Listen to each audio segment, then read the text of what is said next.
What's up guys, Luke here and I'm back with yet another video. The second one of in this series of laptops that I've made this year. And this time, today's victim is an IBM ThinkPad 380E, which you can't see remotely. Right, now one of the first things you may be able to notice is it's fairly thick. And that's because it's a Pentium 1 and it was their budget model, and it was obviously using parts that have been around for a while. And because this chassis is absolutely overkill, it actually is really light. The screen, if I remember correctly, is a 12-inch screen. It's a dual scan, which is the first time I've actually owned such a thing. It's an 800 by 600 screen. It has a Pentium 150 MHz MMX processor, a spacebar that isn't quite level with the rest of the keyboard, which actually I don't remember that being down there, which is a bit strange. But it basically, I bought it literally just needing a CMOS battery to get it running, and it's just a cheap 99p cell power. So on this side we have the PCMCIA slots and the power switch. There's an IR port grill, but there's no IR port fitted on this model. This model does not have a trackpad, only has a track point, which I have replaced. So that's actually a modern Lenovo style rubber. And on the front we have the speaker here. There's also a microphone here, which I've never tested. Got a contrast switch on the side. No brightness, sadly. Now, there is a bit of a rattle in here. You may or may not have heard it there. I don't know what's causing it, because I've had this apart a couple of times and never actually seen anything.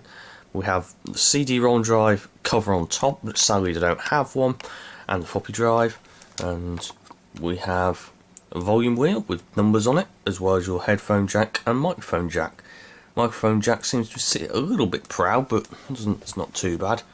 Now, on the back, we have the obligatory PS2 keyboard and mouse port, a fan grill where the supply plugs in, and let's just manipulate this a bit. And then we have serial VGA ports, parallel port, serial port as normal. It's too old to have a USB port on it, sadly, which does limit its practicality, particularly as it's the old PCMCIA 5V type, which means it's a lot harder to find USB adapters for it.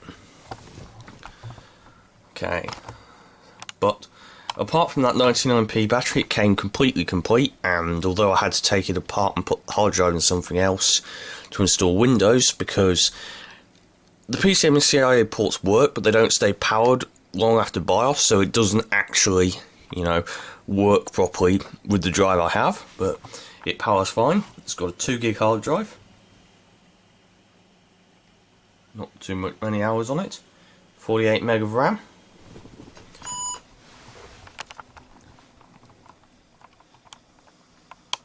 Windows 98, of course. There's no screen scaling on this model. Forgot to mention that the K62 that I had on the previous system did have it. Now, for some reason, the installation wasn't clean, so we do get this VXD error, but it still boots. Hopefully it doesn't look too terrible, because obviously this is a dual scan screen. It's only so limited as to what it can actually do. It's got a Neo Magic 128 AV 2 meg graphics card. Pretty standard for most things at the time. The original nickel metal hard drive battery does hold a charge, but only for about 2 minutes at most. Usually it's enough to shut it straight down into sleep mode or whatever, but no, not to actually last any further. But otherwise it's in reasonable shape. Floppy drive works. It's just a damn shame that I don't have a CD drive, and it seems to be proprietary in terms of its interface, so it's not been too easy to find one. But you can see it's a 2 gig drive. Just zoom in a little bit, there we go. It's an IBM drive, as one would expect for an IBM system. It's pretty decent, but it is held back by lack of USB port, and of course the ghosting effect. Now, I'm not sure how well you'll see this on the camera, but anyone who's ever used a dual scan screen will know what this ghosting effect is like.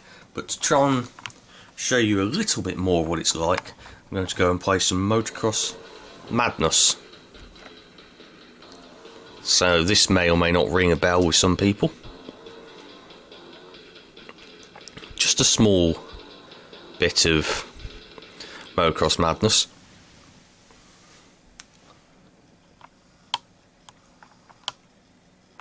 Nicely loading.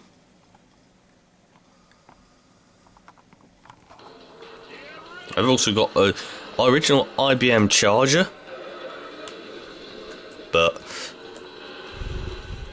just turn the volume down a touch. You may or may not be able to see how much we're ghosting on this screen, and obviously it doesn't quite fill the screen either. Plus there's just general unevenness. It is actually playable, which is quite surprising, although if you're playing sort of anything that relies on twitch fast reflexes, you will struggle.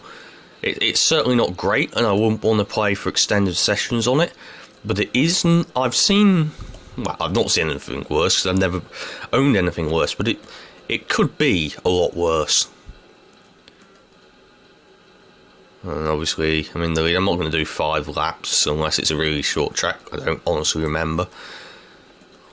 It performs fairly well. One of the problems with this laptop is that the right side of it is really quite actually sharp, that corner. The whole way it's designed is a lot less comfortable than something like the 600 that I have, and also it's a lot harder to work on than the 600. Apart from the CMOS battery, which is literally about 2 screws to remove and replace, it's generally quite a lot harder to actually do anything with it, you know. The hard drive is actually underneath this palm rest, so are most of the components, and it's not as easy to take the palm rest off as it is on the 600, which is quite a shame. But it's certainly doesn't run particularly hot, but then it's a 150 MHz Pentium MMX. They never did, and it's not exactly lacking in airflow. I think I have had the fan in it spin up, but not very often. It's certainly powerful enough for something like this, but it would probably be alright if you're using it, you know, with an external monitor.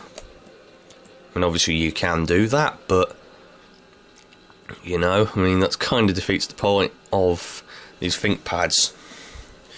You could, if you were really crazy, hook up a 3D video card to it. If you get the selector dock and the selector base that are relevant, you could hook up a PCI graphics card, but you can do that with a 600 as well. But, I mean, whilst it kind of makes sense for a laptop like that, it really doesn't make sense for this. Okay. Anyway, I think I'm just going to end it there. So, I haven't rambled on quite as long this time, but it's got a 430MX chipset in it, which is probably the only other thing of note, and I can't remember who made the sound on this, but it was probably ESS. See if we can see in here. Let's go into the control panel. It's pretty snappy, actually. It's a bit snappier than the K62 is at times, funnily enough, despite having less RAM. The infrared port, it does think it has one. Don't know what this unknown device is, obviously, but there's probably a driver in there that I haven't bothered putting in. Whoops. That's Crystal PNP audio, that's who it is. But anyway, if you enjoyed this video, please leave a like, comment, and if you're new to my channel, please subscribe and maybe share my videos. It really help me out. And I hope to see you back here in the very near future. I just finished it by saying goodbye.